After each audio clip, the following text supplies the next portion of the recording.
Nanti takutnya sudah cerita banyak-banyak ternyata Bapak Ibu sudah lebih expert begitu nggih kayak oh kalau kayak gitu aja sudah pernah saya Bu ternyata. Nah, begitu.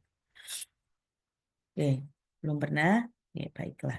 Nah, jadi di sini akan saya berikan dua contoh begitu nggih. Yang satunya menggunakan bibliometric analysis. Kalau Bapak Ibu tidak memiliki apa namanya Scopus account atau Scopus ID, untuk mata kuliah ini saya sudah berbicara dengan Prof. Ribut itu boleh sekali hanya menggunakan Google Scholar atau Google Search dan itu diperbolehkan, tidak apa-apa. Gitu nggih. Nah, ini saya berikan contoh ini dalam bahasa Indonesia. Misalnya, kok tambah dikecilkan? Ntar. Nah, risk management and tourism management, urgency, current themes, and future direction. Jadi antara manajemen risiko dan manajemen wisata. Urgensinya apa? Tema-tema yang ada sekarang ini apa? Dan saran untuk penelitian selanjutnya itu bagaimana? Nah, di sini Bapak Ibu memberikan penjelasan tentang fenomena, gitu kan? Fenomena kenapa kok manajemen risiko ini layak untuk diperhatikan, lalu juga hubungannya manajemen risiko dan juga manajemen wisata itu bagaimana. Setelah itu langsung ke aims, ke tujuan. Tujuan penelitian ini untuk memahami dinamika diskusi domain manajemen risiko dan pengelolaan wisata dan lain sebagainya. Nah, di sini dia menggunakan database Scopus karena mungkin punya Scopus account. Tapi kalau Bapak Ibu tidak punya, berarti di sini bisa saja diganti mengeksplorasi literatur dengan mengumpulkan data dari database Google Scholar. Nah, seperti itu. Proses pencarian dilakukan sepanjang bulan apa, menghasilkan berapa. Kalau misalnya tidak bisa pakai Fast Viewers, tidak usah pakai Fast Viewers, tidak apa-apa. Bagaimana cara Fast Viewers ini seperti NVivo atau kalau kuantitatif itu ya dia tools ya semacam SPSS, lalu Amos, M+, seperti itu. Tapi Fast Viewers dan NVivo ini biasanya untuk kualitatif.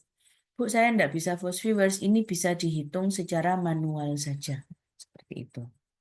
Nah, di sini dijelaskan introduction-nya seperti biasa, manajemen risiko adalah apa, penelitian terdahulunya apa, lalu urgensinya. Kenapa sih ini kok penting untuk diteliti? Nah, kalau disertasi itu kan kita harus banyak berargumen, berdebat begitu, nggih? Nah, lalu manajemen risiko dimasukkan ke dalam pengelolaan wisata.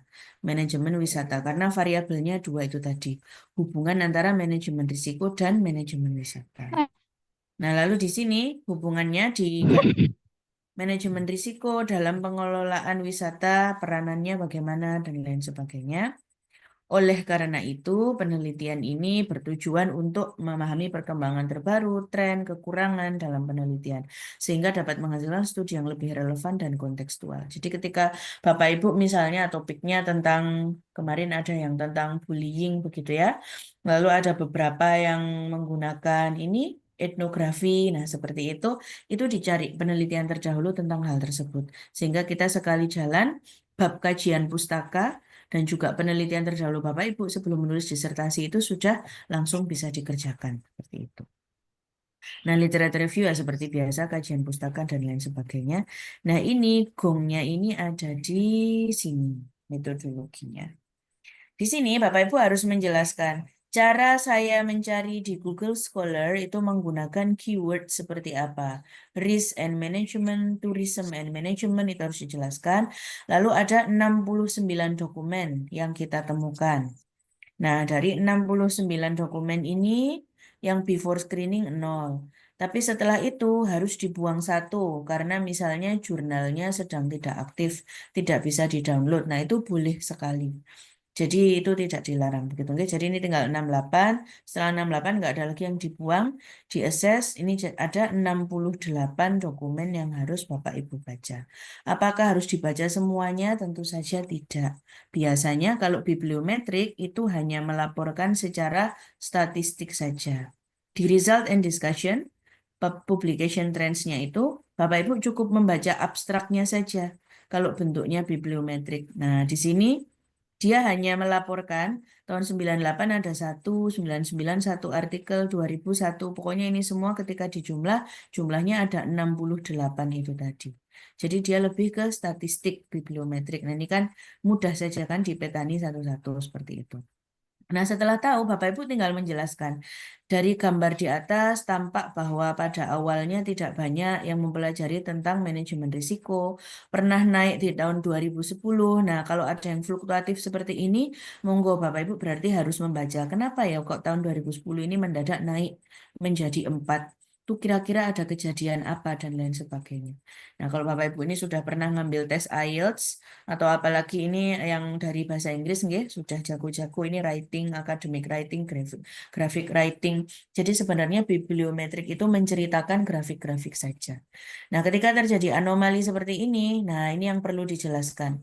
Kok semakin banyak manajemen risiko? Nah, ternyata di tahun 2010 ini kalau tidak salah setelah terjadi tsunami nggih, di Aceh dan lain sebagainya. Kan kejadiannya 2009 kalau tidak salah ya.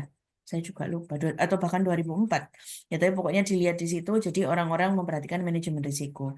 Nah, ini mulai banyak lagi, 2017, 2018, mungkin pada saat itu banyak terjadi kejadian, apa namanya, kecelakaan-kecelakaan atau natural disaster Anjir tuh arep mlebu tuh.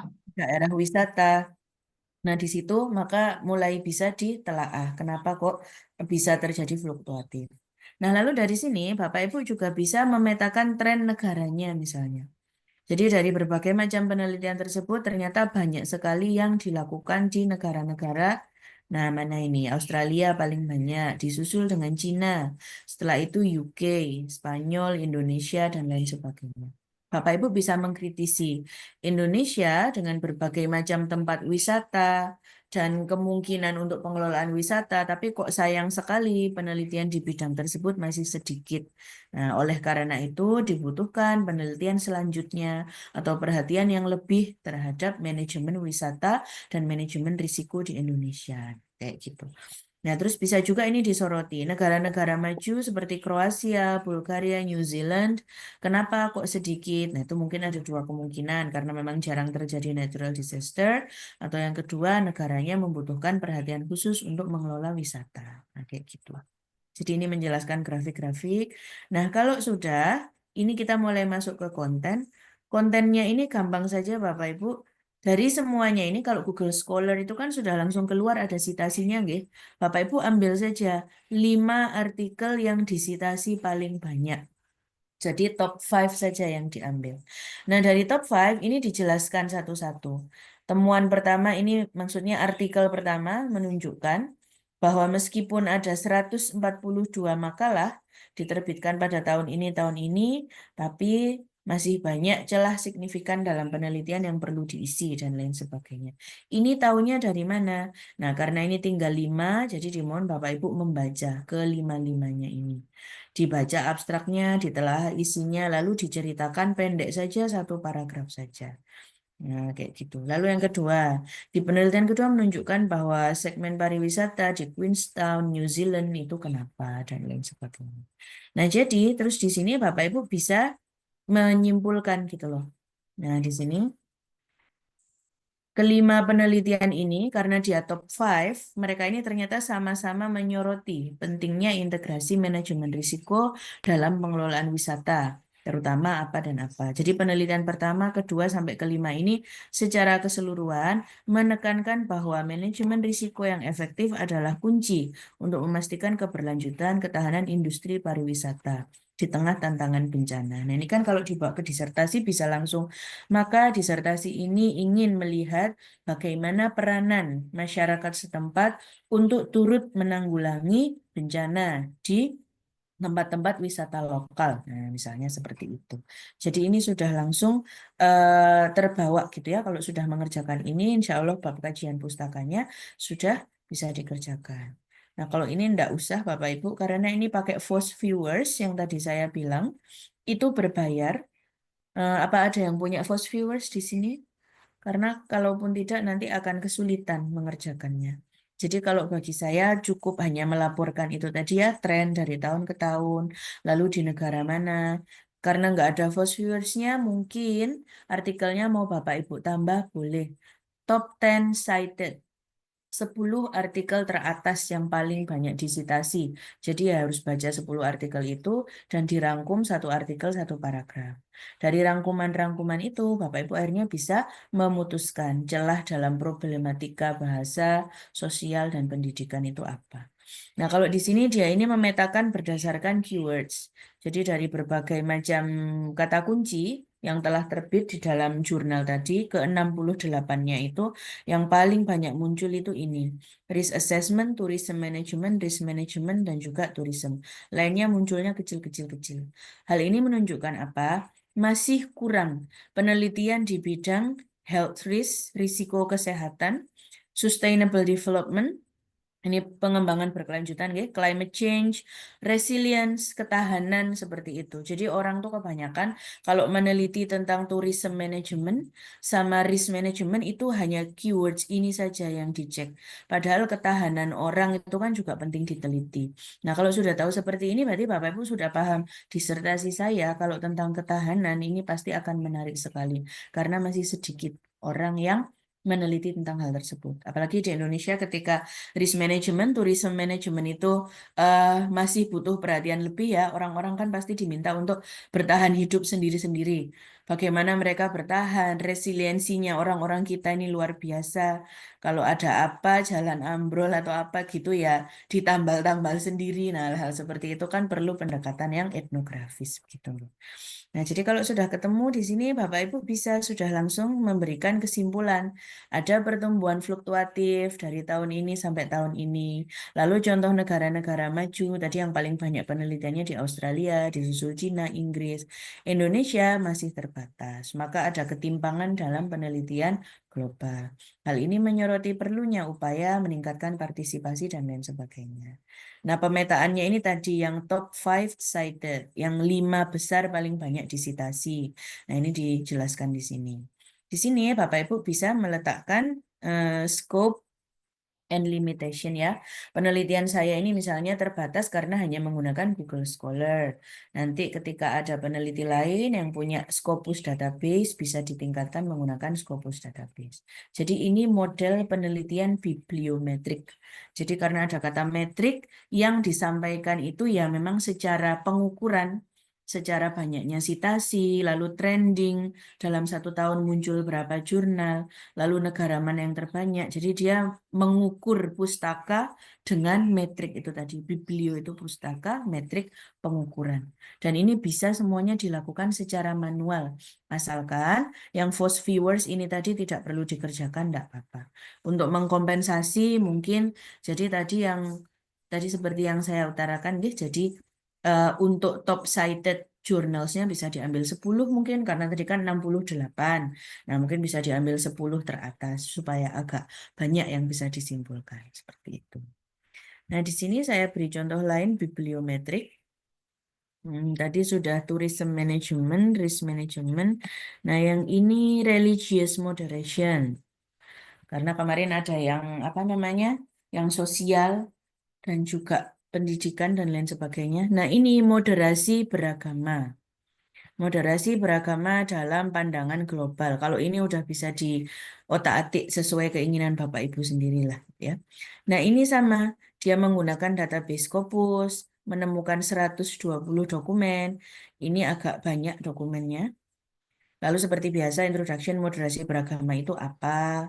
Lalu munculnya kenapa? Kenapa kok dia penting? Tantangannya ternyata ekstremisme, radikalisme, sektarianisme. Nah, ini cara mengerjakannya sama persis dengan yang tadi. Karena memang bibliometrik seperti itu. Bentar. Nah, ini metodologi, nggih. Nah, sama seperti tadi. Seperti yang Bapak Ibu lihat. Dari 120, ini dia ngambilnya dari Scopus, itu berapa dan berapa.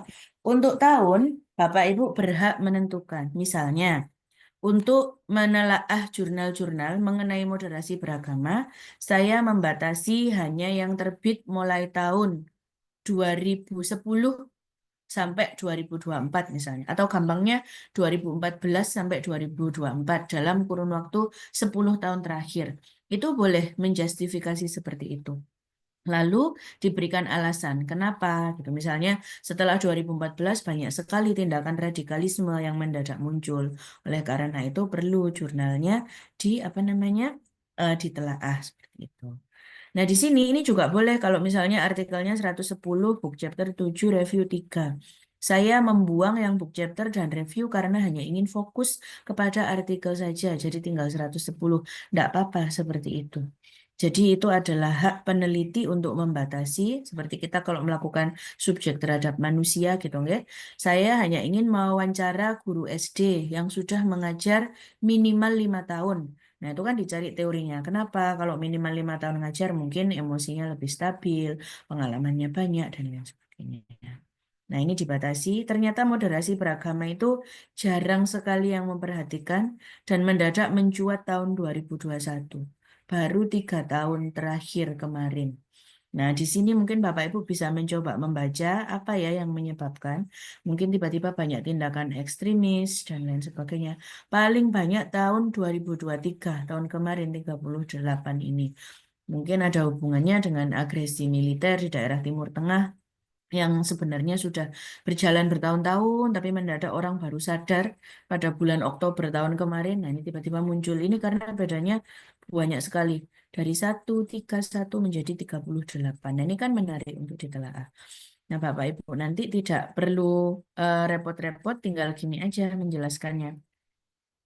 Nah, gambar 2 menunjukkan jumlah dokumen yang dipublikasikan dengan masing-masing 3827. Lonjakan tajam menunjukkan meningkatnya perhatian minat akademis terhadap isu moderasi beragama dan lain sebagainya. Lalu setelah angka sama ini dengan negara. Ternyata Indonesia yang paling banyak menghasilkan jurnal tentang moderasi beragama. Nah, diikuti dengan Amerika, Malaysia, UK, yang lainnya sedikit 1112 dan lain sebagainya. Nah, di sini nanti bisa ditelaah. Bapak Ibu bisa mencoba membaca jurnalnya yang terbitan Indonesia. Kira-kira isinya apa sih? Kok banyak sekali? Nah, nah, kalau sudah baru ini tadi sama seperti tadi persis. Bapak Ibu mencari yang ini boleh kalau misalnya dikaitkan karena dia agak banyak nih 120 jurnal. 120 ini ternyata ada yang diambil dari social science, ada arts humanities, psychology, medicine, business, management, and accounting. Jadi ternyata di dalam pergerakan jurnal global itu moderasi beragama itu kaitannya erat sekali dengan FISIP, social science, dan juga arts and humanities. Kalau di Indonesia mungkin humaniora, ilmu budaya seperti itu, sedangkan dengan yang lainnya tidak ada atau sedikit sekali. Nah, seperti itu. Lalu dilanjutkan ke yang tadi berdasarkan sitasi. Nah, sama. 5 sitasi tertinggi. Religious coping, secular politics, lalu apa ini religious parties, ada yang partai-partai keagamaan, dan kebanyakan semua ini berhubungan dengan partai-partai dan yang FISIP itu tadi ya, social science, kalau kita kan ilmu-ilmu sosial, ilmu politik. Sudah ini sama persis seperti tadi, dijelaskan satu-satu, terus sampai akhirnya disimpulkan. Ini ada, nah seperti tadi dia pakai Force Viewers lagi, religious moderation, paling banyak langsung di, apa namanya, dibahas yang itu, tapi masih sangat sedikit di dalam radikalisme, generasi milenial, kurikulum, pendidikan keagamaan, toleransi keagamaan, Islamic Higher Education, pendidikan di tingkat universitas, perguruan tinggi.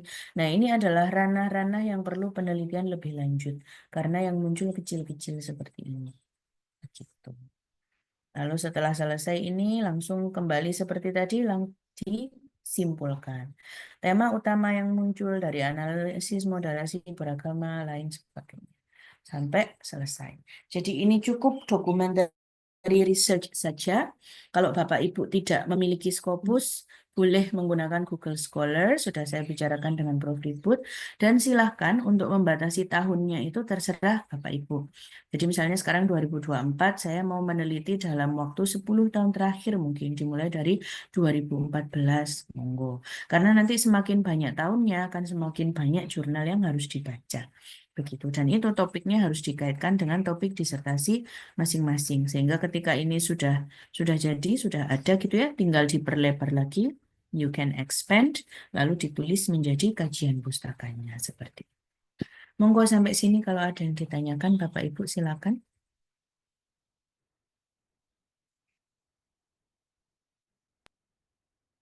Dua Saya bulan. Bu mungkin Oh, duluan. iya, silakan. Oh, monggo Pak Parto ya. Tadi saya ingin elaborasi lebih lanjut tentang hasil dari post viewer tadi setelah kita tentukan apa namanya Hmm. apa kata kunci berarti di situ tuh Nggih, ya. keyword, nggih Pak. Nah, kira-kira targetnya apa memakai post viewer itu? Kira-kira itu. Oke. Misalnya ini ya. Oh, nggih. Eh, dengan memakai ini yang di ekspektasi hasilnya itu seperti apa gitu ya. Saya kira itu aja. Oh, nggih. Oke, matur nuwun Pak Parto. Nah, Force Viewers ini di alatnya itu dia banyak menu seperti itu, Pak. Nah, menunya itu bisa berdasarkan keyword, berdasarkan negara juga sakit, berdasarkan penulis atau author itu juga bisa. Nah, kalau berdasarkan keyword, kita bisa mengetahui topik-topik yang bahasannya masih kecil, masih sedikit. Berarti kalau misalnya mau membahas tentang manajemen risiko atau manajemen wisata itu sudah banyak karena pentolannya udah gede-gede gini Pak, warna biru kayak gitu. Nah, yang ini tentang tujuan wisata, economic tourism, resilience, ini masih kurang sekali penelitian di bidang tersebut. Jadi, kemungkinan kita bisa meneliti di bidang tersebut dan akan lebih bisa diterima, berkontribusi terhadap literature seperti itu, Pak. Nah, kalau berdasarkan negara, nanti dia hasilnya ini petanya ini beda lagi. Jadi kaitannya ini biasanya tourism market, anggap saja di atas niki Kanada gitu nih Pak ya. Nah, ini berhubungan dengan negara-negara yang ada di tengah ekuator ini. Dia bisa dihubungkan dengan negara. Kalau berdasarkan author itu bisa juga nanti muncul afiliasinya. Jadi yang biasanya di sini kita anggap saja New Zealand gitu, daerah global, tourism industri ini banyak ditulis oleh orang sana dan berhubungan dengan resilience yang ditulis oleh orang sini, misalnya Cina atau Jepang, begitu. Nah, tentu saja di setiap kata kunci yang beda, kalau ini kan menggunakan keywords, ada yang menggunakan country, ada yang menggunakan author. Nah, itu yang muncul ini, bulatannya ini besarnya juga bisa berbeda-beda. Gitu, Pak. Jadi misalnya jaringannya tourism economics ke tourist destination antar dua negara ini. Meskipun masih sedikit dibahas, tapi ternyata hubungannya sangat erat, maka dia bulatannya akan membesar. Seperti itu. Jadi kalau Force Viewers ini tergantung kita mau ini intinya adalah alat untuk membantu menemukan gap di dalam literature berdasarkan keywords boleh, author boleh, country of affiliation juga boleh. Nanti itu bisa kita apa namanya? Bisa kita customize Pak di menunya. Seperti itu. Nanti akan insya Allah di pertemuan berikut-berikutnya nggih, akan saya peragakan bagaimana menggunakan Force Viewers itu. Gitu Pak.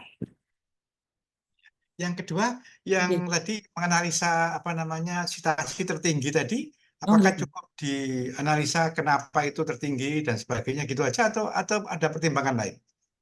Oke. Nah, karena ini bibliometrik, Pak, biasanya kalau bibliometrik itu yang dianalisis itu adalah eh, dia ini tertinggi karena membahas tentang apa. Biasanya begitu saja sih, Pak. Kalau misalnya mau diperluas dengan biasanya yang mensitasi mereka ini adalah jurnal-jurnal yang seperti ini. Jadi kita bantu menemukan jejaring seperti itu juga boleh.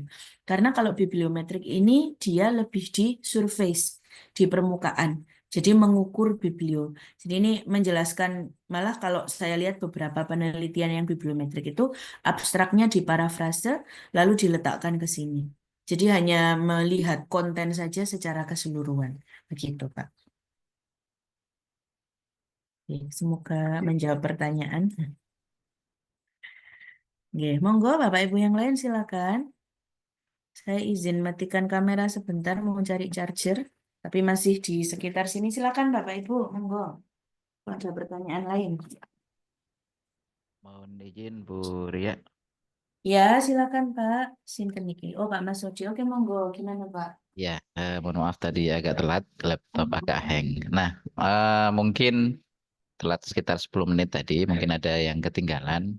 Berarti nanti ini terkait dengan output kita bahwa kita diminta untuk membuat semacam bibliometrik analisis terkait dengan disertasi kita begitu ya Bu Ria? Mm-mm. Oke, ya. Dan itu wajib publikasi di seperti yang disepakati kemarin gitu ya. Cinta Iya. 3 bisa. Ya, karena kemarin kan saya menyepakatinya ya sudah kalau mau book chapter Ya. enggak apa-apa. Tapi ternyata Prof. Ribut apa namanya menyarankan kalau book chapter kan sudah pernah gitu. Bagaimana kalau bisa langsung publish. Kalau bisa sampai publish, ya alhamdulillah Bapak Ibu. Tapi paling tidak itu kita bisa submit begitu. Apalagi kalau di Indonesia ini saya lihat masih jarang sekali bibliometrik atau systematic literature review. Karena itu dianggap seperti penelitian yang mudah gitu ya, dokumen Ya. analisis. Padahal sama sekali tidak. Itu membutuhkan, apalagi kalau ngerjakannya sendirian, Pak. Ya bayangkan mensintesa 120 jurnal itu kan ya gimana rasanya gitu. Jadi sebenarnya tidak semudah itu. Yang membuat itu mudah adalah salah kaprah orang-orang pada saat mengerjakan. Halah gampang cuma penelitian gitu aja. Jadi kayak asal baca, asal merangkum, padahal tidak merangkum. Dia mensintesa, mengkritisi, apalagi dimunculkan gap-gap itu tadi. Apalagi untuk Bapak Ibu yang doktor ini, nggih, untuk mendasari disertasinya itu sangat penting sekali. Ketika Bapak Ibu punya bukti bahwa ini loh apa namanya penelitian terdahulu sudah saya analisis pakai bibliometrik ternyata masih sangat kurang di bidang apanya berdasarkan kata kunci atau yang top 5 disitasi itu ternyata yang itu saja belum pernah membahas sesuatu yang lain. Nah, seperti itu. Jadi ini bisa memperkuat argumen Bapak Ibu sekalian sebenarnya ketika nanti apa ujian seperti itu, nggih. Ya, baik. Terima kasih Bu Ria. Oke, sami-sami. Monggo Bapak Ibu yang lain kalau ada pertanyaan. Baik, mohon izin Bu Ria, ada sedikit pertanyaan.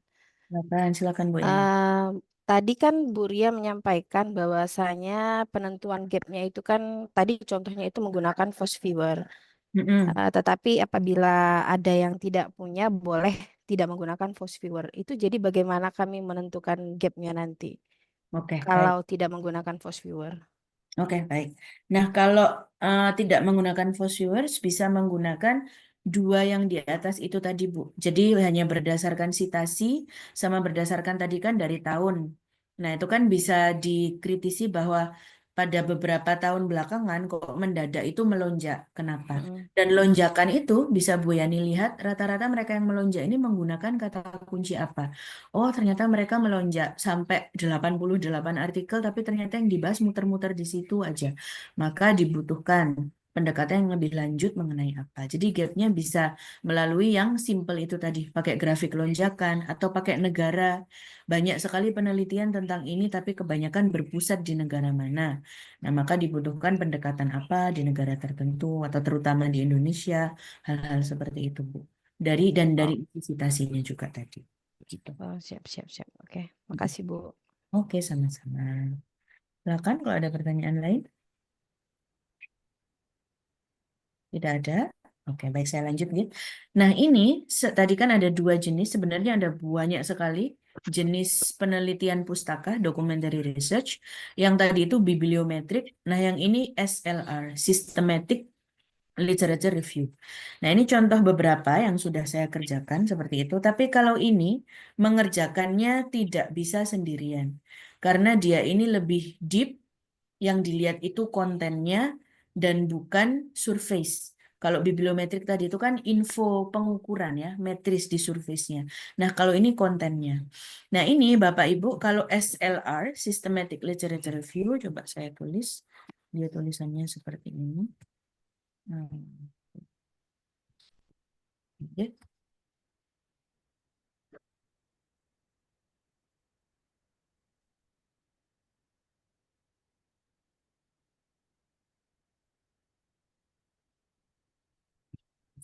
Kalau systematic literature review, dia ini adalah kajian pustaka sistematis seperti itu. Jadi dia ini lebih tersistematis dan juga dia yang dilihat adalah kontennya. Contohnya seperti ini, judulnya adalah Acquisition of Teacher Assessment Literacy by Pre-Service Teacher, Review of Practice and Program Design. Bedanya dengan bibliometrik, kalau SLR, dia ini memiliki rumusan masalah. Nah, jadi seperti ini. What are the characteristics of, what are the limitation of. Jadi dia tetap memiliki rumusan masalah. Ini adalah tentang assessment literasi. Gitu ya, literasi assessment untuk guru-guru baru, pre-service teacher. Nah, asesmen literasi itu sebenarnya membutuhkan knowledge dan skill yang bagaimana dan lain sebagainya. Dia seperti ini. Bedanya dengan bibliometrik, dia jarang sekali menggunakan Google Scholar. Di metodologi, Bapak Ibu harus memiliki search strategy syntax. Biasanya kalau SLR, dia ini hanya pakai yang besar-besar. ProQuest, Web of Science, Scopus, Springer, seperti itu. Jadi jarang sekali hanya menggunakan Google Scholar, tidak. Dan sinteksnya lebih advance, lebih rumit daripada bibliometrik. Jadi pakai NOVT, assessment course, or assessment program, dan lain sebagainya. Kalau Google Scholar kan mungkin cukup assessment or literacy, nah udah gitu aja. Nah dari sini kita laporkan satu-satu. Dari ProQuest ada 472, dari WOS ada 210, dari Scopus ada 281, dan lain sebagainya. Nah di sini kita menggunakan yang namanya Prisma. Nah, di sini ya. Nah, di sini kita jelaskan agak lebih advance, upscaling daripada bibliometrik tadi. Jadi total dokumen ada 963, hampir 1000 begitu. ProQuest-nya 400 sekian, WOS-nya sekian, Scopus-nya sekian. Lalu ada tambahan 9, mungkin dari Google Scholar atau bagaimana. Nah, setelah itu ini dimasukkan secara manual di Excel. Di Excel tentu saja banyak yang mirip-mirip ternyata. Dia di-remove duplikatnya. Setelah di-remove tinggal 614, di screening 614. Nah, ini dieksklusi 575. Lumayan banyak, dari 614 dikurangi 575. Kenapa? Karena tidak sesuai dengan kriteria inklusi. Kriteria inklusi ini menentukannya bagaimana? Berdasarkan rumusan masalah tadi. Misalnya, saya hanya mau meneliti pre-service teachers, guru yang baru ngajar. Saya hanya mau meneliti tentang literasi assessment. Jadi semua yang tidak sesuai dengan kriteria tersebut itu langsung dibuang. Taunya gimana? Nah, makanya kalau SLR ini, Systematic Literature Review ini, nggak bisa ngerjakan sendirian. Biasanya bertiga, berempat, atau bahkan berlima. Kalau apa namanya, jurnalnya itu banyak sekali. Makanya tuh dokumen analisis itu sebenarnya tidak mudah, Bapak Ibu. Jadi kalau ada orang yang nggak kayak, alah cuma gitu dokumen pustaka, Bapak Ibu jangan mau. Ini sulit ini ngerjakannya, apalagi kalau sendirian gitu ya. Setelah dibuang 575, tinggal 39. Lalu 39 ini dibuang lagi 27. Karena tidak tentang assessment training, dia ini proceeding conference, dan dia tidak berbahasa Inggris. Lalu terakhir ini tinggal 12 saja. Cuma sedikit kan, 12 tidak memberatkan seperti itu. Cuma bedanya SLR dengan Biblio, karena dia ini sedikit, maka dia ini benar-benar melihat kontennya satu persatu. Pada saat itu saya mengerjakan bertiga, jadi satu orang itu mengerjakan membaca 4 jurnal, tapi tidak hanya dibaca, dia harus dipreteli seperti ini. Penulisnya siapa? Asal negaranya, konten orientationnya siapa, lalu approach, skill fokus, hasil keluaran, durasi apa, dan lain sebagainya. Jadi ini harus benar-benar dibaca satu persatu. Nah, kalau Bapak Ibu mengerjakan SLR, itu sih normalnya sebenarnya jangan kurang dari 20 artikel. Ini hanya 12 artikel, tapi kami berargumen bahwa assessment ini masih sedikit sekali yang meneliti tentang assessment. Jadi meskipun 12, coba tolong dipertimbangkan. Apa boleh berargumen seperti itu dengan editor? Boleh sekali. Tapi kalau normalnya 20 lah. Nah, ini sudah dijabarkan satu-satu. Nah, setelah dijabarkan satu-satu, Bapak Ibu benar-benar mempretelinya ini berdasarkan yang di dalam tabel tadi. Ini sebagai dasar untuk membuat teori baru. Jadi kalau SLR ini seperti grounded teori, tapi dari daftar pustaka. Seperti itu. Jadi content orientation dari berbagai macam jurnal, ternyata rata-rata assessment literacy itu audience oriented. Lalu ciri yang kedua, biasanya mereka teori driven assessment program. Lalu yang ketiga, dia ini juga policy driven assessment program dan lain sebagainya. Ini tidak boleh dibiarkan begini saja.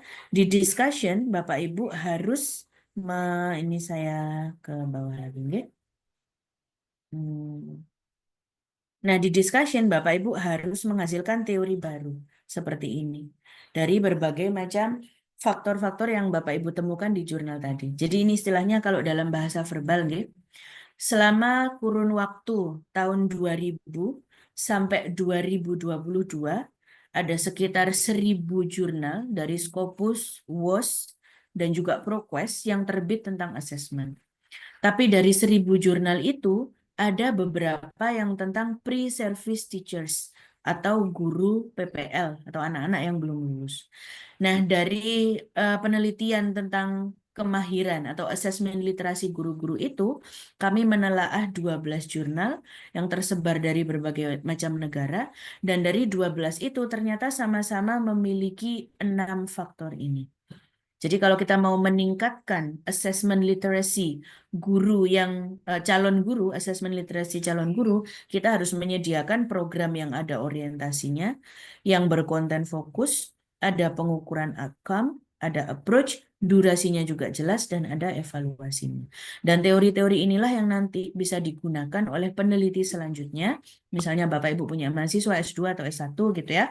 Mereka tinggal ambil aja comot gini, evaluasi assessment literacy. Lalu ini bisa menjadi butir-butir interviewnya seperti itu. Bedanya Biblio dengan systematic literature review seperti itu. Kalau Biblio ini sangat surface sekali, menelaah gap, apa yang belum diteliti, apa yang sudah, lalu kenapa terjadi lonjakan. Tapi kalau systematic, Bapak Ibu benar-benar membaca, menelaah sampai menghasilkan sebuah teori baru seperti ini. Begitu.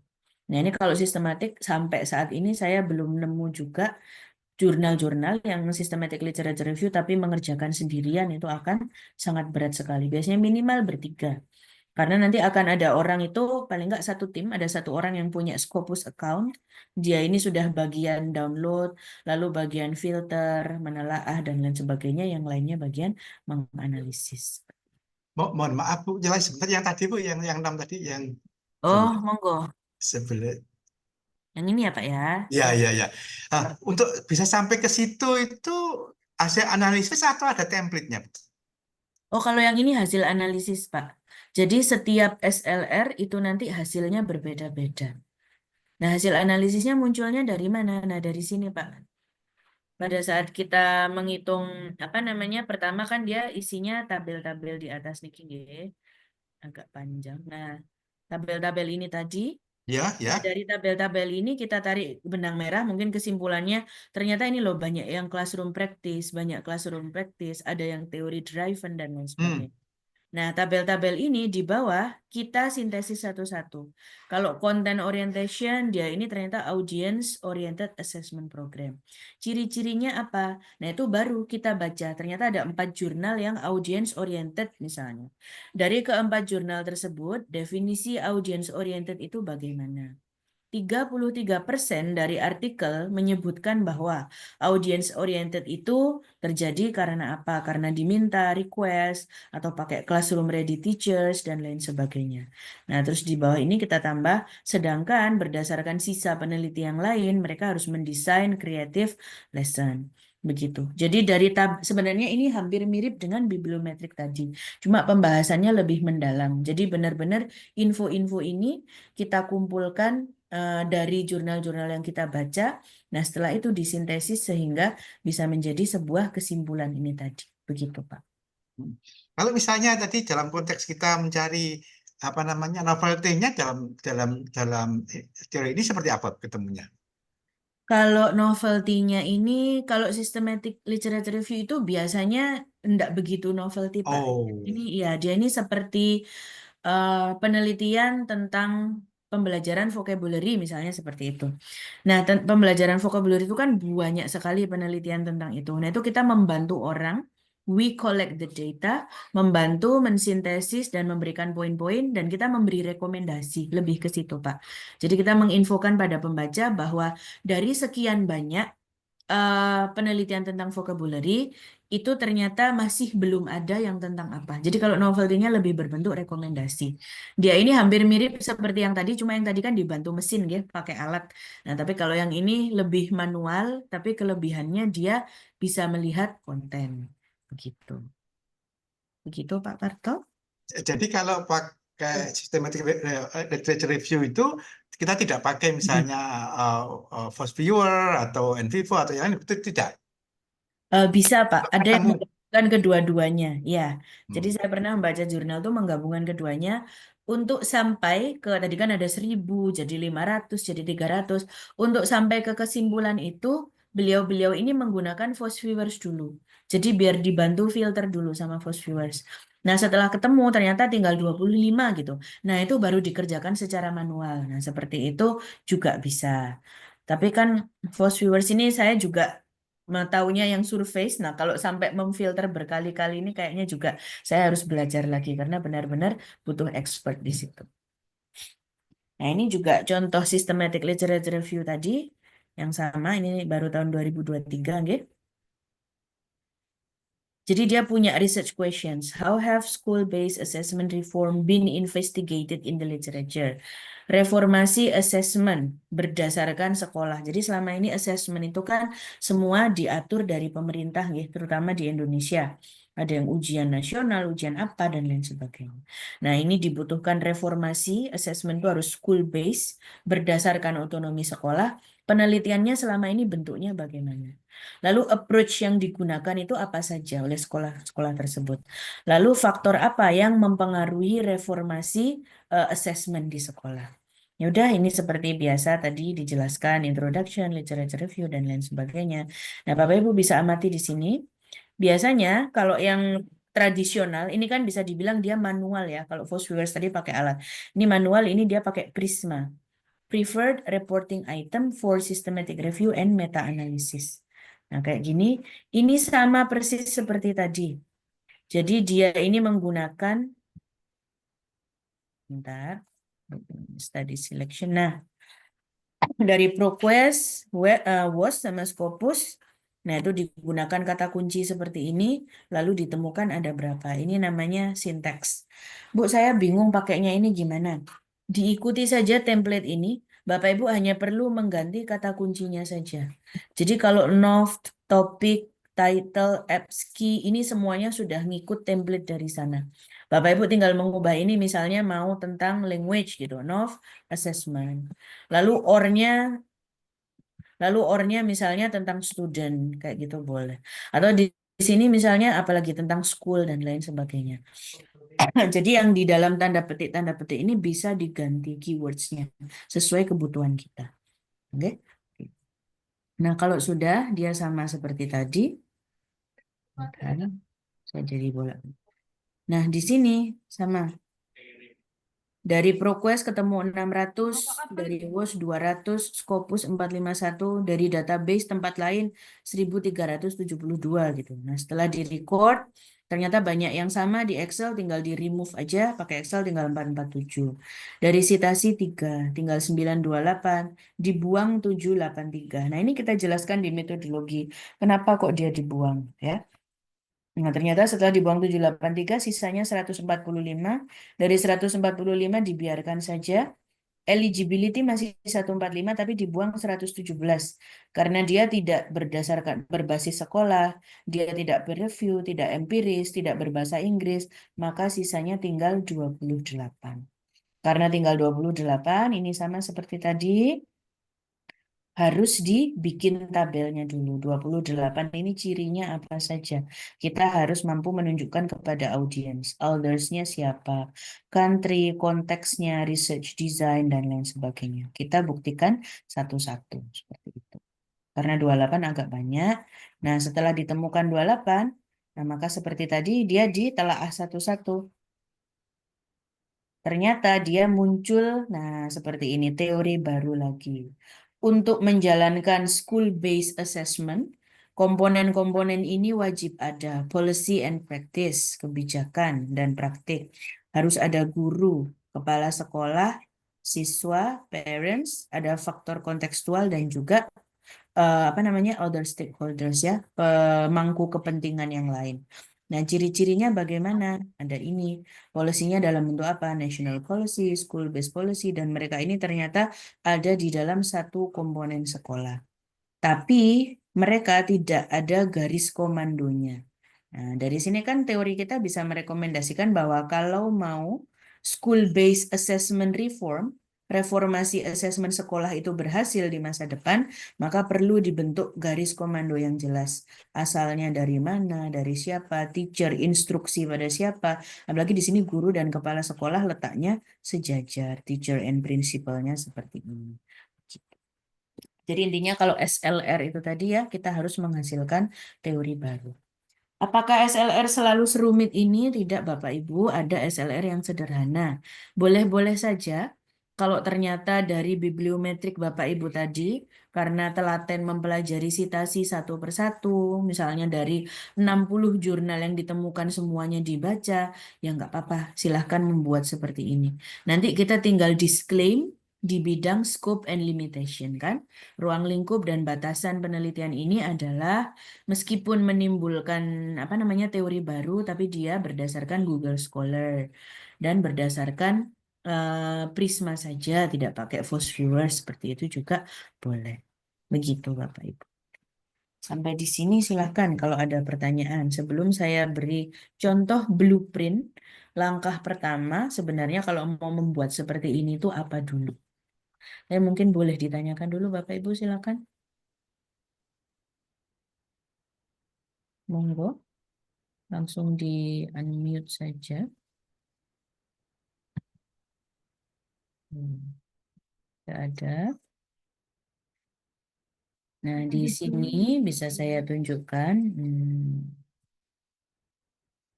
Nah, kalau mau membuat SLR yang seperti tadi, Bapak Ibu juga bisa menggunakan Excel. Nah, ini contoh Excelnya.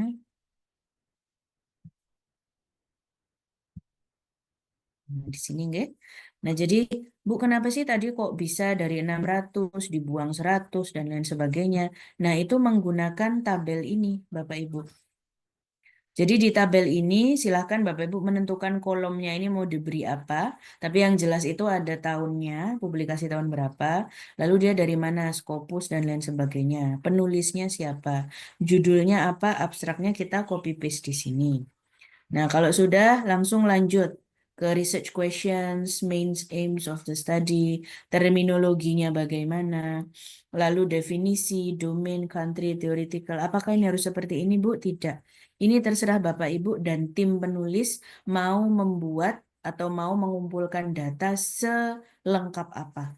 Jadi semakin lengkap itu akan semakin banyak kolom-kolomnya. Jadi kayak setiap jurnal itu dipreteli. Bab satunya ngomong apa, bab 2, bab 3, ada impact, ada factor, ada recommendation. Nah, seringkali biar nggak rugi, nggih, orang ini mengerjakan SLR, satu kali Excel ini bisa dibuat untuk menulis 2 jurnal atau lebih. Jadi yang Bapak Ibu laporkan di atas ini dipecah-pecah. Misalnya jurnal pertama hanya ingin melihat apakah mereka semua menggunakan definisi. Nah, kayak gini nih yang NaNA not available, ini bisa kita jadikan alasan. Jurnal ini kami exclude karena dia nggak ada definisinya, jadi tidak jelas. Nah, jadi akan semakin meramping, makin sedikit yang kita telaah. Jawabannya seperti ini, main aims-nya apa? Jangan lupa ditulis ada di halaman berapa. Jadi teman-temannya nanti bisa lihat, teman-temannya satu tim. Nah, seperti itu. Rekomendasinya bagaimana dan lain sebagainya. Jadi cara mengerjakannya memang lebih manual kalau SLR ini nggih, menggunakan Excel begitu. Monggo silakan kalau ada pertanyaan Bapak Ibu.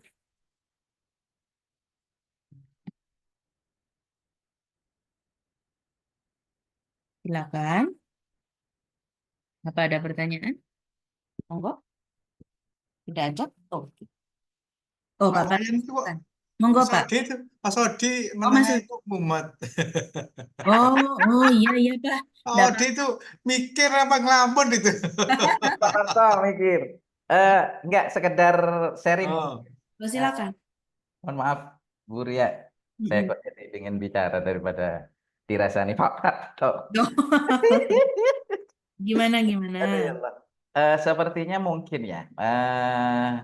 Kita bisa dipermudah saat ini itu ada AI yang namanya SciSpace ya. SciSpace Iya. itu kan bisa memetakan seperti halnya blueprint yang dipaparkan oleh Bu Ria. Cuman memang kalau di SciSpace itu kan terlebih yang berbayar ya. Saya coba beli kemarin itu di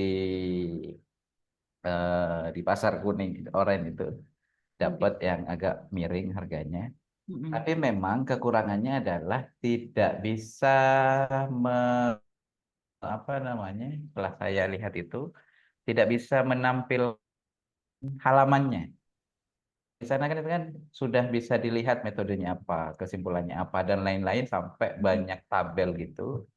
Cuman tidak bisa menampilkan halaman. Nah, apakah halaman itu memang perlu ditampilkan begitu Bu ya? Dan yang kedua, kita kan tidak masalah ya untuk mempermudah dan mempercepat analisa dalam membaca artikel satu persatu menggunakan AI itu. Oke. Kalau size space itu iya Pak, jadi kekurangannya memang itu dia hanya menghantarkan dan merangkumkan, tapi untuk bisa menelaah lebih dalam kan memang kita disuruh baca sendiri juga sama size space-nya. Jadi memang fungsinya assisting gitu ya, tapi sudah cukup membantu daripada Metani satu-satu.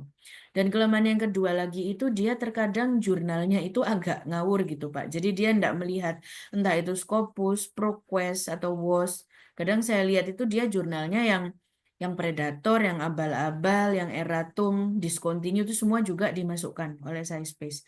Asalkan kita memasukkan topik. Nah itu kan makanya itu diwajibkan kita setelah ada paraphrase atau rangkuman di tabel kanan itu, kita harus membaca lagi jurnalnya. Karena seringkali juga saya temui ketika saya klik, walah ternyata jurnal seperti ini. Nah itu kan juga mengurangi kredibilitas. Tapi kalau untuk membantu memahami atau biar nggak itu tadi ya membacanya banyak muter-muter kemana-mana ya enggak apa-apa Pak, monggo saja seperti itu. Iya, tapi mohon maaf Bu Ria, terkait dengan ya memang kalau kita 100% menggunakan size space itu memang betul hampir semua AI itu rada-rada ngawur ya. Tapi kita sebenarnya bisa menggunakan apa namanya? Kita memfilter artikel-artikel yang memang sumbernya jelas. Salah satunya itu kan kita bisa pakai ini ya, bisa pakai Harzing. Jadi kita datanya ambil di Harzing. Ya, dia Data seperti Fast Viewers itu Pak. ya, Seperti Fast Viewers, Harzing sama Fast Viewers tuh ya pakai betul. Tapi bandeng. kalau di Harzing itu kan kita ngambil metadatanya, kemudian dimasukkan, kemudian nah yang ada file-file PDF-nya itu kita masukkan ke SciSpace itu. Jadi memang file-file pilihan kita bukan 100% mengandalkan SciSpace begitu. Boleh Pak, seperti itu nggak apa-apa. Jadi saya juga menemukan penelitian seperti itu. Yang penting dijelaskan di metodologi. Jadi bukan berarti tidak benar-benar nggak diperbolehkan ya bilang saja karena saya I'm a solo author, penulis sendiri gitu ya. So yeah, we put the data in the size space. Dijelaskan di metodologinya satu-satu itu nggak apa-apa. Oh gitu, boleh ya? Boleh sekali Pak. Baik, terima kasih. Oke, monggo kalau ada pertanyaan lagi sebelum kita ke contoh. Oke. Mohon maaf, nanti boleh dikirimin 2 artikel yang pertama tadi ya Bu Ria, ya? Buat baca-baca. Oh, yang bibliometrik.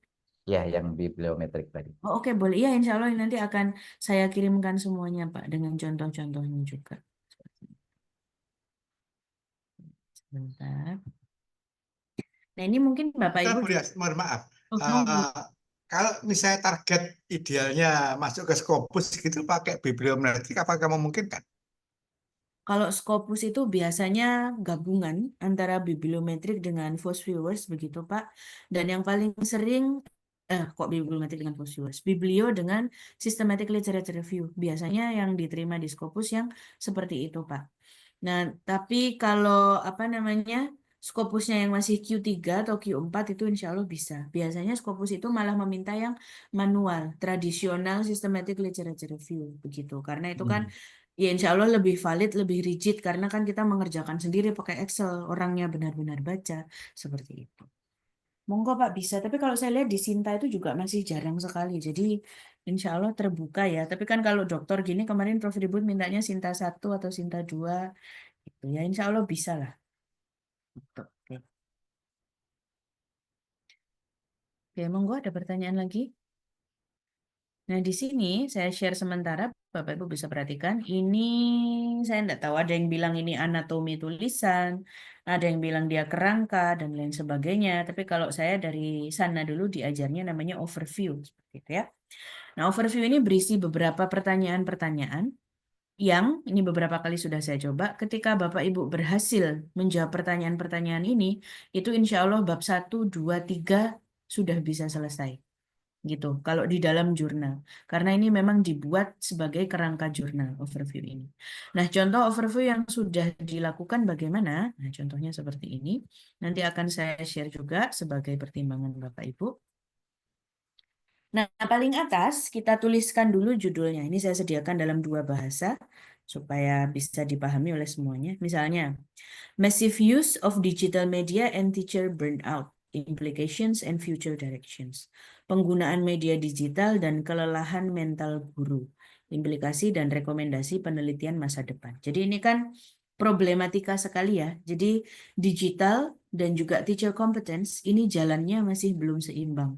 Digitalnya sudah kencang maju dan beberapa orang ini bisa mengikuti, terutama yang memang terlahir di era tersebut begitu. Tapi beberapa itu yang sudah kurang bisa mengikuti itu juga banyak. Nah, itu ternyata kalau sekarang fenomenanya karena sudah terlalu banyak digital, yang sudah digital native pun itu terkadang mengalami burnout. Semua serba digital, mereka mulai lelah gitu. Nah, kita kan orang pendidikan gitu, tidak ingin ini terjadi karena sudah susah payah kita membangun budaya digital, kita tidak ingin suatu saat orang abandon atau membuang digital tersebut. Maka sebelum itu terjadi, diadakan penelitian bagaimana sih mengatasi kelelahan mental ini supaya dua-duanya ini berjalan setara. Oke. Oke. Pertama, Bapak Ibu harus tentukan rumusan masalah dulu. Ini apalagi Bapak Ibu sudah mahasiswa S3 ini saya yakin sudah oke rumusan masalahnya. Karena kalau saya dulu selalu dikasih tahu berkali-kali, it's a very bad idea to start your research from methodology. Nah, ini kalau ini sering saya temui penyakitnya adik-adik S1 ini. Saya bisanya kuali ya, Bu, penelitiannya kuali aja ya. Saya bisanya kuanti ya, Bu, kuanti aja ya. Nah, jadi namanya research itu harus berangkatnya dari research questions seperti itu. Kalau kita terbatasi oleh metodologi, kita akan takut untuk menentukan research questions. Apalagi sekarang sudah banyak tools, banyak AI, bisa minta tolong statistician, orang-orang yang pinter analis, data analis itu nggak apa-apa. Tidak dilarang seperti itu. Jadi Bapak Ibu mau bikin pertanyaan pengaruh, kuanti, kuali, segala macam, jangan takut. Semua itu sekarang sudah diperbolehkan, apalagi kalau sudah di-disclaim di dalam abstrak dan metodologi. Nah, ini rumusan masalahnya ada 2. Yang satunya 1A, 1B, lalu nomor 2. What is the relationship between digital media use in education and teacher burnout? Apakah ada hubungan antara penggunaan media digital dalam pendidikan dan kelelahan mental guru? Nah, ini kan problematika sekali. Ini bisa dijawab dengan 2. How has the trend of digital media use improved in the last decade? Bagaimana tren penggunaan media digital dalam pendidikan pada kurun waktu 10 tahun terakhir? How is teacher burnout conceptualized and reported in the literature? Bagaimana konsep dan penelitian mengenai kelelahan mental guru? Karena kita tadi variabelnya 2. Digital media use sama teacher burnout.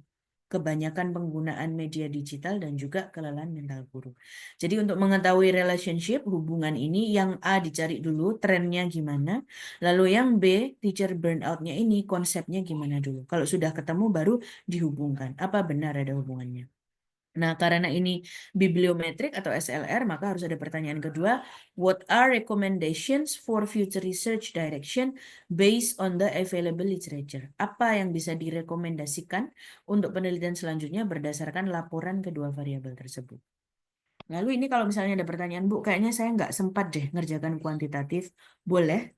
Bapak Ibu tidak harus mengerjakan yang ini berarti. Langsung saja menjelaskan bagaimana tren digital media use dan bagaimanakah konsep tentang teacher burnout. Nggak usah dihubungkan, nggak apa-apa. Ini saya memberikan contoh dua-duanya, hanya ingin mengakomodir Bapak Ibu. Siapa tahu ada yang orang kuanti, ada orang kuali, maka saya berikan contoh yang mixed method. Sehingga semuanya ada contohnya. Ya. Nah, sudah kita punya 2 rumusan masalah di sini, hipotesis. Otomatis hipotesisnya satu saja, karena kan yang kuanti tadi pertanyaannya 1. There is a relationship between the trend of digital media use and teacher burnout. Terdapat hubungan antara tren penggunaan media digital dan kelelahan mental guru. Nomor 3 ini gampang, tinggal membuat pertanyaan ke dalam bentuk pernyataan. Jadi apa yang sudah kita tulis di nomor 1 ini tadi di atas, Nah, ini kan tinggal ditulis ke dalam bentuk pernyataan di yang nomor 3. Jadi harus konsisten. Kalau rumusan masalahnya 2, ya tujuannya juga harus 2. Nah, di sini bisa dilihat ya, saya split. Nah, rumusan masalahnya begini. Lalu yang bawah bisa dilihat, nah tujuannya juga sama. Jadi kalau rumusan masalahnya 2, tujuannya ya 2. Rumusan masalahnya 3, tujuannya ya 3. Gampangnya rumusan masalah ini pertanyaan, kalau tujuan ini pernyataan. Kan sudah begitu saja. Oke, saya remove splitnya. Lalu ada hipotesis tadi lewat. Kalau misalnya Bapak Ibu mau kualitatif saja, berarti hipotesisnya dihapus. Nggak usah tulis saja NA, not available. Nah, yang ini, apa yang sudah diketahui? Nah, ini what is known in the literature. Saran saya langsung dilengkapi sesumber-sumbernya. Pertanyaan nomor 4 ini boleh dijawab sebanyak mungkin, sepanjang mungkin. Karena kalau nomor 4 ini makin lengkap, makin cepat Bapak Ibu nulis pendahuluan dan juga kajian pustaka. Karena sebenarnya yang bikin kita agak tersendat-sendat waktu nulis itu kan lagi enak-enak ngetik ide, terus aduh ini citasi punyanya siapa ya. Nah, tapi kalau kita sudah mengumpulkan komponennya, ingredients, bahan baku citasi segala macam sudah kita tulis di sini, ketika kita rapikan ke dalam bentuk draft, introduction, literature review itu sudah tinggal merapikan saja, sudah tinggal memparaphrase, memperhalus, dipakai conjunction segala macam. Nah, yang sudah diketahui adalah penggunaan media digital dalam pendidikan meningkat pada kurun waktu 10 tahun terakhir. Namun, peningkatan penggunaan media digital tidak sejalan dengan kompetensi guru. Itu katanya siapa sudah ada di sini semua. Bapak Ibu nanti aman nulis introduction itu sudah tinggal lari aja. Nah, ini boleh ditambah, banyak penelitian melaporkan kelelahan mental guru dan rendahnya tingkat efikasi digital. Teacher digital efficacy itu sangat rendah sekali. 3 ini boleh, mau ditambah lebih banyak lagi boleh, mau ditambah misalnya terutama terjadi di daerah-daerah tertinggal, terutama terjadi di negara-negara dunia ketiga, dan lain sebagainya boleh, silakan dilengkapi. Nomor 5, apa yang belum diketahui? What is unknown in the literature? Jadi dari nomor 4 ini Bapak Ibu kan pasti setiap penelitian itu ada yang namanya suggestion for future research. Saran untuk penelitian di depan.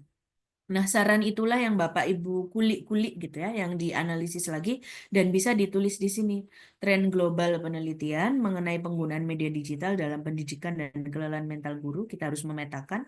Lalu kebutuhan rekomendasi penelitian selanjutnya yang mendukung pemanfaatan media digital dalam pendidikan yang sesuai dengan kompetensi guru. Misalnya ditambah-tambah lagi juga boleh. Nah, nomor 4 dan nomor 5 ini penting sekali untuk dikerjakan. Karena kalau yang ini sudah jadi, sudah aman, ya itu tadi. Apalagi di dalam jurnal, itu kan biasanya tidak ada kajian pustaka. Cukup setelah introduction kan langsung metodologi biasanya.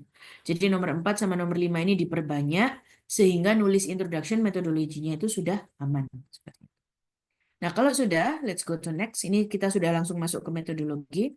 Karena contoh saya tadi hubungan antara dan juga faktor rekomendasi, research design mixed method, metode campuran antara kualitatif sama kuantitatif. Seperti itu.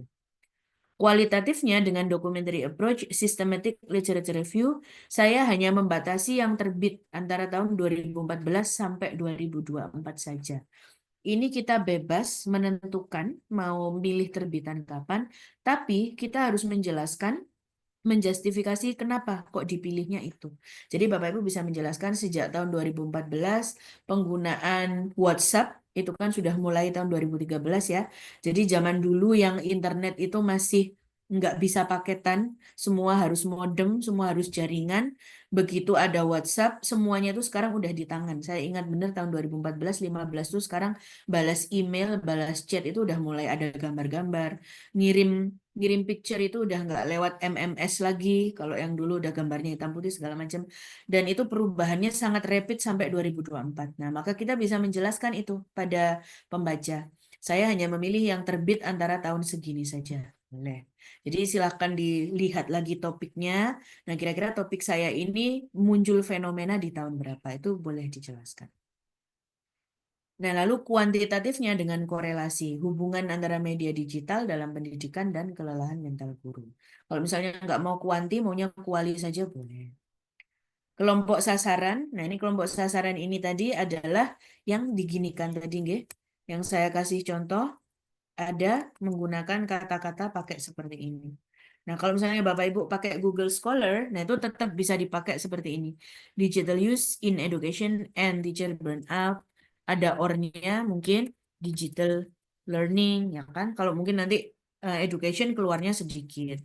Atau or lagi, or, and, nah misalnya teacher, digital, efficacy, or apalagi dan lain sebagainya. Itu boleh ditentukan sebanyak mungkin seperti itu.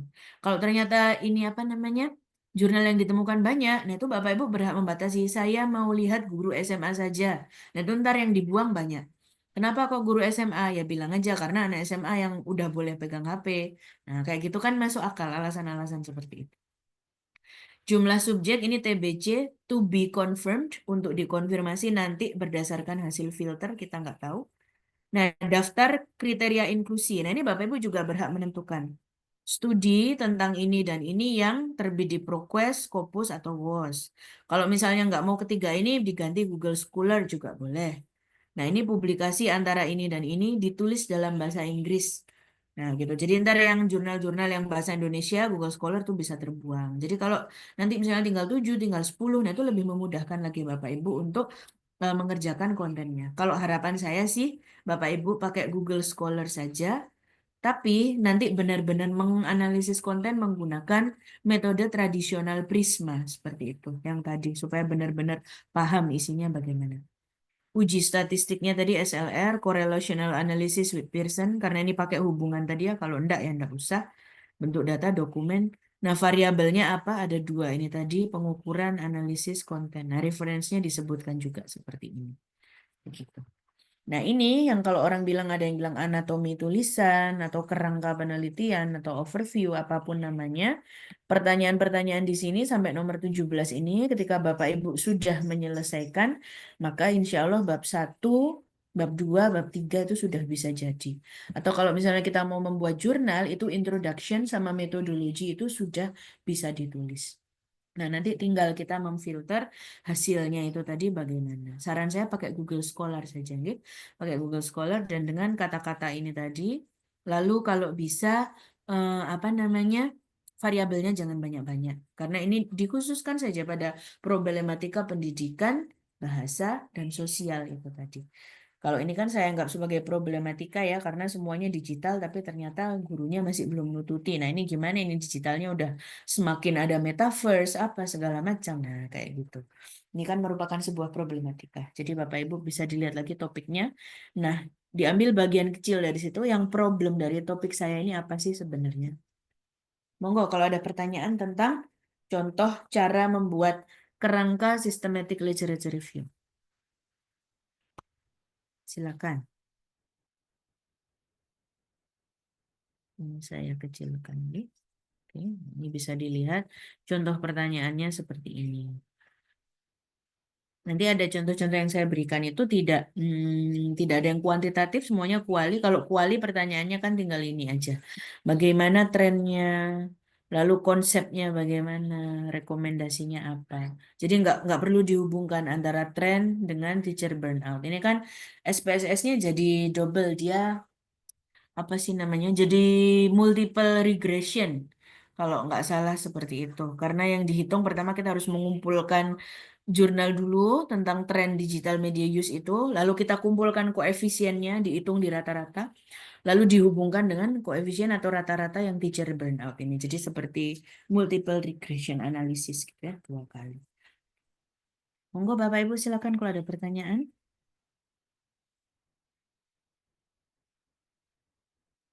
Tidak ada. Sudah siap ini berarti ya semuanya, nggih? Ini overview Siap ini tidak. bingung, Bu. Siap bingung. Siap bingung. Ya, Aduh, jangan Rafael. dong, Pak. Tapi Pak Barton izin ada Bu, mungkin bingung ini. izin Bu ya bertanya. Silakan Pak Wayan, monggo. Ya. Ini berarti semua topik yang akan kita teliti, kita terlebih dahulu menggunakan menganalisis seperti ini dulu ya Bu. Ya Pak, benar. Nah, karena Jadi, mata kuliahnya tem- problematika itu tadi, maka oke, kira-kira diambil problem yang sesuai dengan disertasi Bapak, nah itu diambil bagian kecilnya saja, lalu dibuat ini.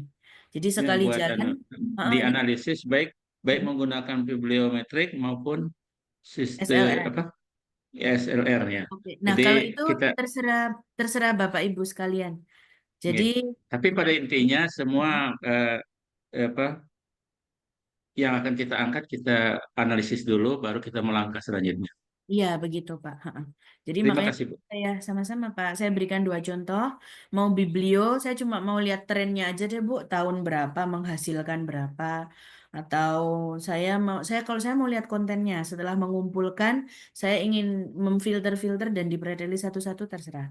Nah, jadi saya ingin Bapak Ibu buat ini dulu. Kalau ininya sudah jejak gitu ya, sudah oke, nanti baru kita langsung praktek. Gimana sih sebenarnya cara mendayagunakan Google Scholar ini. Nah, seperti itu. Mohon nanti bisa di-share contoh yang Oh, ya Pak, nanti dipaparkan tadi, Bu. Terima semuanya kasih, Bu. saya share. Terima Iya, kasih, Bu. oke. Silahkan kalau ada pertanyaan lagi. Aduh, mati lampu. Ya Pak, mati lampu. Gimana ini? Tadi pas Ibu menjelaskan di sini hujan lebat, Bu. Oh, Sedikit tapi disampaikan kedengaran hujan Pak. lebat. Saya harap terdengar ya Pak ya. Aduh. Oke. Tidak ada pertanyaan Bapak Ibu, monggo. Saya izin screenshot ya. Karena kalau di absen satu-satu lama, biasanya saya screenshot saja. Ya. Oke, satu, Saya tak dua. senyum dulu, Bu. Halo, satu, Oh ya, dua. oke. Dihitung aja. 1, 2, 3. Eh, Pas lampu mati ini. Ya sudah, pas lampu mati. Akhirnya tidak secerah Pak Parto ya. Waduh. Pak Parto, gimana? Ini kok kayaknya kalau lihat dari blinds window di belakang ini kayak di Eropa ini Pak Parto, jangan-jangan. Di Jakarta, Ya, Bu. Nah iya, nggak mungkin ini kalau di Malang-Malang ada. jadi Lihat teringat dari jendelanya aja udah beda ini Pak. jadi teringat zaman kuliah sering ditinggal ke Eropa sama Pak Parto itu. Luar biasa kalau Pak Parto ini. Udah. Eh, Problematikanya kalau sudah nemu banyak. Gitu, oke. Monggo Lagi Bapak Ibu di ada Los Angeles pertanyaan lagi. pasti.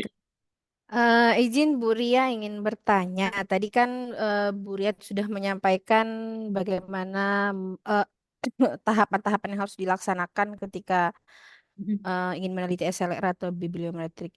Kemudian untuk minggu depan itu bagaimana ya? Apakah kami sudah harus bisa menentukan masalah apa yang ingin kami Oke. ulik berdasarkan disertasi atau bagaimana? Oke, makasih Bu Yani. Nah ini saya juga mau menerangkan minggu depan. Oke, jadi minggu depan ini adalah tugas mandiri seperti itu nih Bapak Ibu. Jadi tidak ada pertemuan Zoom. Nah, pertemuan Zoom ini silahkan digunakan dengan bijaksana Bapak Ibu hari Jumat. Berarti kan ada waktu luang ya jam 1 sampai jam 3. Nah, saya akan berikan template ini. Silakan Bapak Ibu tuliskan judul di sini. Lalu rumusan masalah, hipotesis. Kalau misalnya rumusannya kuali ya hipotesisnya tidak ada, dikosongi saja. Tulis tidak ada. Tujuan, apa yang sudah diketahui, apa yang belum diketahui, dan lain sebagainya. Sampai metode penelitian, pendekatan kelompok sasaran, jumlah subjek, dan seterusnya. Begitu sampai bawah ini. Nah, ini adalah tugas mandiri untuk minggu depan. Tidak ada pertemuan Zoom. Nah, ini saya beri waktu kira-kira 10 atau 11 hari. Apa memungkinkan Bapak Ibu? Jadi nanti ini ngumpulkannya masih sekitar tanggal 16 Oktober lah. Jadi tanggal 18 nanti akan dibahas seperti itu. Kalau kira-kira seperti itu bagaimana Bapak Ibu? Ya, Kalau Bu. Izin dikumpulkan, tanya, Saya Bu. siap. oh Siap. saya sih, alhamdulillah. Kalau Gimana Pak Pak? Izin Parto tanya, siap, Bu ya. kalau Pak Izin Parto tanya, siap Bu. kok saya sungkan bilang nggak siap itu. Bu, Bu, apakah judul harus sama dengan judul disertasi kita, Bu? Boleh judul yang berbeda? Nah, enggak sama, enggak apa-apa Pak. Jadi judulnya ini yang dikaitkan dengan problematika pendidikan bahasa sosial, ya pendidikan bahasa dan sosial itu Pak. Jadi kalau misalnya ini nanti sangat bagus sekali hasilnya atau bisa terbit, Bapak Ibu tinggal memasukkan ini menjadi bab 2 itu sudah jadi. Jadi disertasinya kan enggak capek-capek juga ngerjakannya.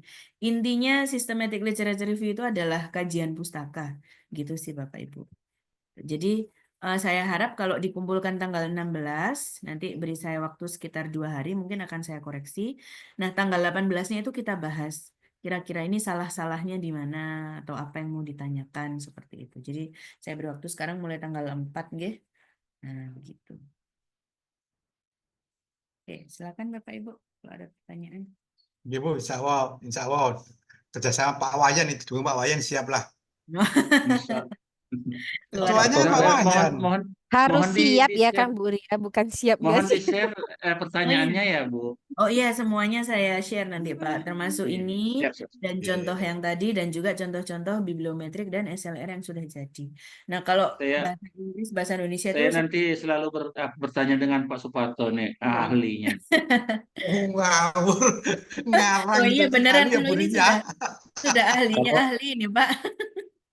kalau Pak Suparto sudah sampai bab 3 itu. Pak Suparto dengan Pak Yanto ini ahlinya nih, Bu. Oh ternyata Kopi diam-diam sudah bab 3 ini ternyata. Kalau tinggal Pak kopi Suparto saja. itu Oke. problematika se-Indonesia sudah.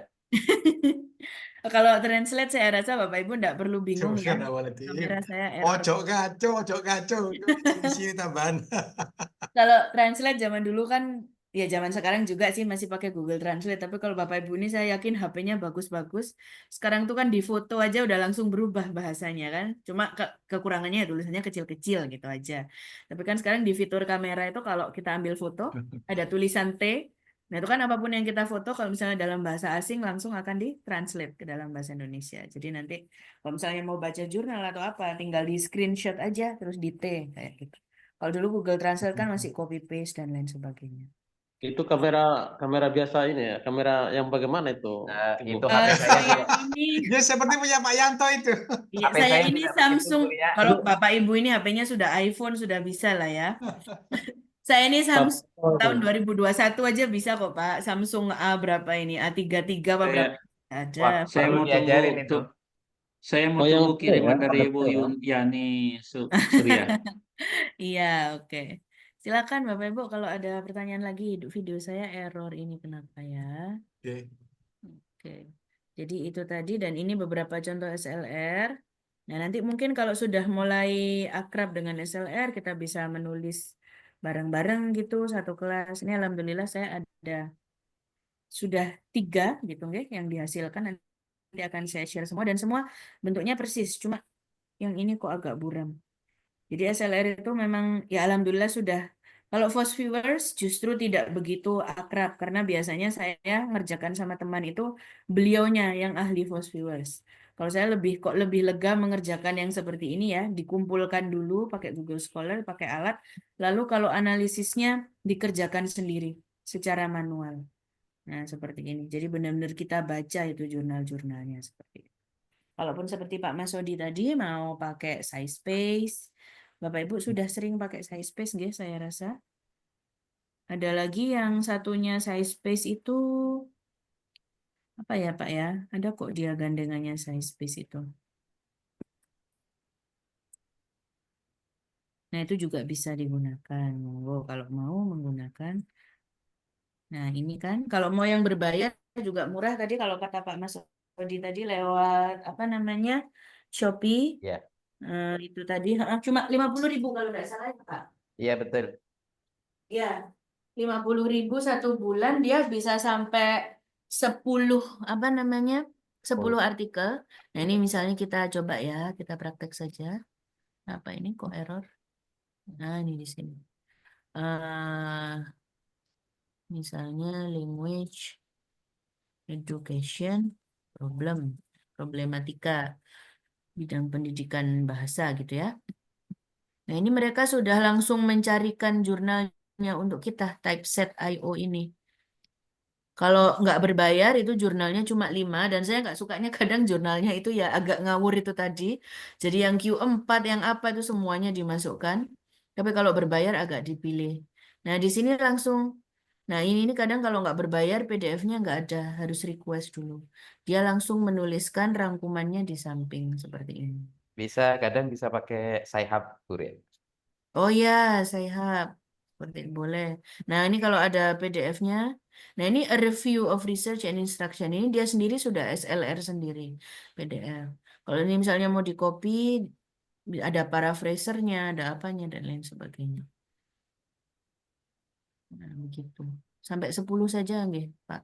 Iya, sampai 10 kalau Kalau yang kalau yang berbayar itu kita langsung dibuatkan paragraf seperti ini dari 10 paper. Kalau ini yang diambil hanya dari 5 paper saja. Seperti itu. Monggo ada pertanyaan Bapak Ibu? Tidak ada? Oke. Sebentar saya lihat lagi. Biasanya kalau bertanya ini kalau ngerti, kadang-kadang lagi bingung begini sulit juga bertanya. Oh gitu. Nggak tahu apa yang mau Aduh, ditanya ya Pak bingung kok. Wayan ya. Nggak bertanya itu wajah-wajah bingung, Bu Ria. Iya, Saya apa itu? jangan bingung dong Pak. Saya jadi sedih ini nanti. Aduh, saya nerangkan kok nggak ada yang ngerti. Berarti saya salah ini. bukan tidak ngerti, tapi memang Bukan tidak ngerti, kami yang masih bingung. Benar. Wayan jujur kali. Apalagi mendadak Ya. dikasih tugas tadi kayak, aduh nulis apa ini nanti gitu ya. Yang lainnya mungkin sama aja, cuma Bang Arif nih senyum-senyum aja Bang Arif nih. Bu Siti Mariam sampai nangis. Nah iya, Jangan dong. betul kan. Anak dan tanya bukan tanya bingung gitu. Nggak tanya-tanya itu. Itu bingung. Sedang mengolah itu, sedang Ya, loading tadi, ya. Bu. Masih loading, Kalau Pak loadingnya Yanto lama. saya yakin ngerti dengan Pak Suparto. Kalau saya dari tadi memang sebagian besar bingung. Wah, Nanti kalau ada bingung kalau ada Pak apa? Yanto itu yang jangan Iya. sama Bu. Itu loh, Bu Siti Mariam. Yang mesam-mesam. Kalau Pak Wayan bingung itu tanda berpikir itu. Iya, bingung tuh tanda berpikir Pak, jangan khawatir. Ya benar itu, jadi nggak apa-apa bingung tuh, memproses berarti. Pak Parto nggak ngelihat bintang-bintang di sini ya Pak ya? Banyak nih Pak. Gitu, oke. Saya harap ini tugasnya tidak menimbulkan bintang-bintang. Tidak menimbulkan bintang-bintang. Karena ya ini tadi jadi Bintang-bintang yang tugasnya cuma timbul. satu tadi Bapak Ibu silahkan dilihat problematika. Nah, rumusan masalah juga nggak usah banyak-banyak. Jadi iya 1 atau 2 saja boleh. Ini saya bilang maksimal 3 di sini. Jadi jangan sampai menyusahkan diri sendiri. Biasanya standar pertanyaannya itu adalah bagaimana konsep ini, nah lalu apakah rekomendasi selanjutnya? Biasanya cuma gitu saja. Kalaupun variabelnya cuma 1 itu juga tidak masalah. Misalnya Bapak Ibu disertasi satu topik panjang, satu judul panjang. Nah, itu kan variabelnya banyak.